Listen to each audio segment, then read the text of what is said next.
The story opens on the bleak, wind-swept battlements of Elsinore Castle in Denmark.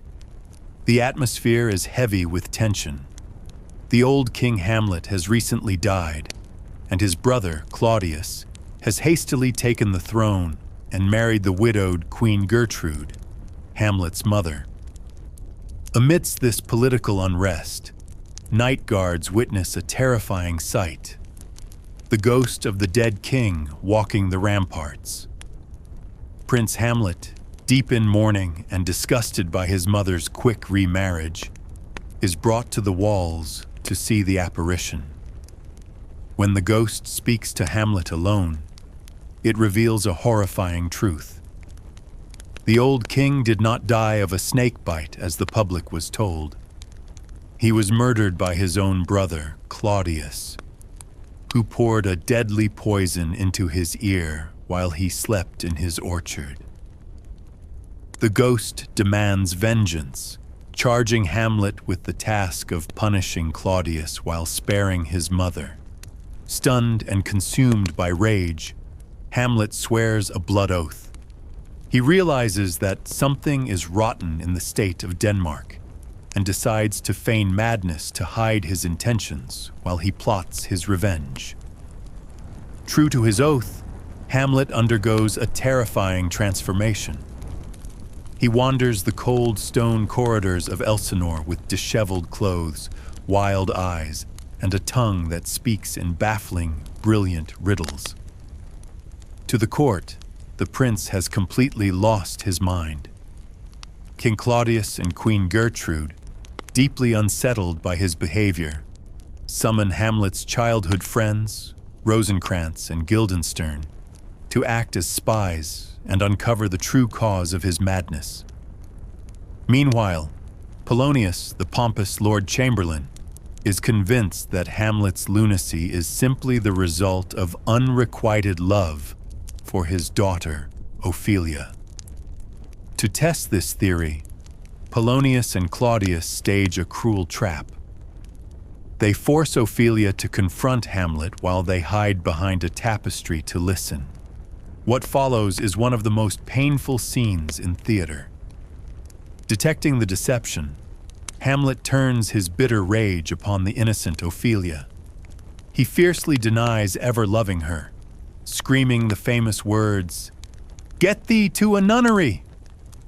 Leaving Ophelia broken-hearted and weeping, Hamlet exits, leaving Claudius convinced that the prince's madness hides a far more dangerous threat than romantic heartbreak. Opportunities change when a troupe of traveling actors arrives at Elsinore. Hamlet conceives a brilliant intellectual trap to verify the ghost's words before committing murder. He asks the actors to perform a play called The Murder of Gonzago, but with a few custom lines added by Hamlet himself. The plot will closely mimic the exact method Claudius used to murder his father, pouring poison into a sleeping man's ear. Hamlet names this psychological trap the mousetrap, declaring that the internal guilt of the king will force his mask to slip. The play's the thing, Hamlet whispers into the night, wherein I'll catch the conscience of the king. Before the grand performance, Hamlet walks the silent, shadowed halls of Elsinore, crushed by the weight of his task and his own intense, paralyzing thoughts. It is here that he delivers the ultimate existential meditation. To be or not to be, that is the question. He debates whether it is nobler to endure the cruelest blows of fate or to simply end his suffering by taking his own life. The fear of what lies in the unknown country after death holds him back, forcing him to continue his painful earthly mission. That evening, the entire court gathers for the play. Hamlet watches Claudius like a hawk, as the actors stage the crucial scene, pouring the poison into the sleeping king's ear. Claudius stands up in a blind panic, shouting for light, and storms out of the hall, The mousetrap has worked flawlessly. The ghost's words are proven true. Shortly after, Hamlet finds Claudius kneeling alone, attempting to pray for forgiveness. Hamlet draws his sword, ready to strike, but stops himself. If he kills the king mid-prayer, Claudius's soul might go to heaven. Hamlet wants absolute damnation for his uncle, so he sheathes his blade and passes by, missing his cleanest opportunity for revenge.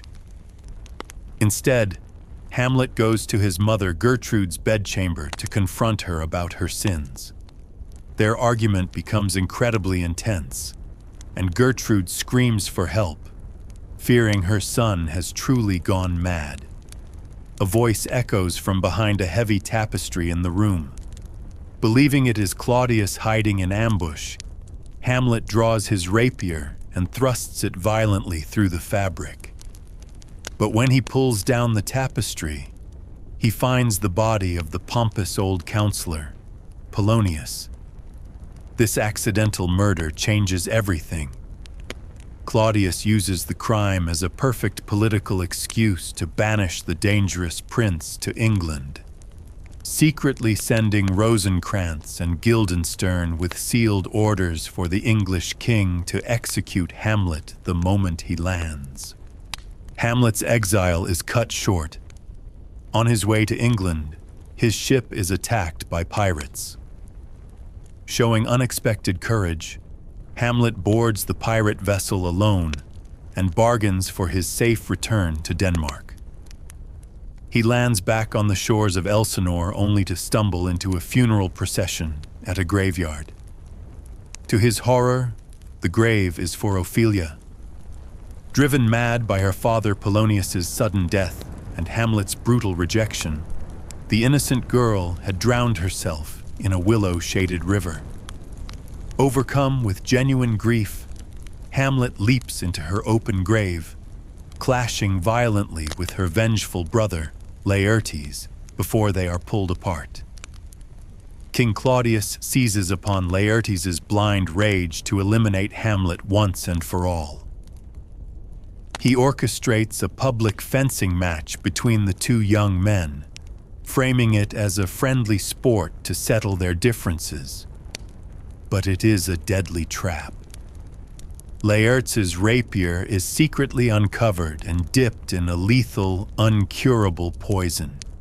To guarantee Hamlet's demise, Claudius also prepares a chalice of poisoned wine for the prince to drink during the match. The duel begins in the grand hall of Elsinore under the watchful eyes of the court. Hamlet scores the first hits, refusing to drink from the offered cup. Tragedy strikes when Queen Gertrude, celebrating her son's performance, lifts the poisoned chalice and drinks before Claudius can stop her. In the chaos that follows, Laertes lunges forward and scratches Hamlet with his toxic blade. Enraged and bleeding, Hamlet closes the distance, disarms Laertes, and in the scuffle, they exchange weapons. Hamlet strikes back, piercing Laertes with his own poisoned rapier.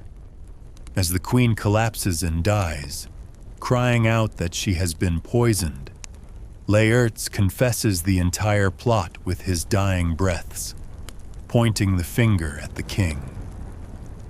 With the poison coursing through his own veins and nothing left to lose, Hamlet finally fulfills his blood oath. He drives the toxic blade into Claudius and forces the treacherous tyrant to drink the remaining dregs of the poisoned wine. With his final breaths, Hamlet prevents his loyal friend Horatio from committing suicide, charging him to stay alive and tell the true story of Elsinore to the world. As the young prince falls silent, the Norwegian Prince Fortinbras marches into the quiet, blood-soaked hall to claim the vacant throne. The rest is silence.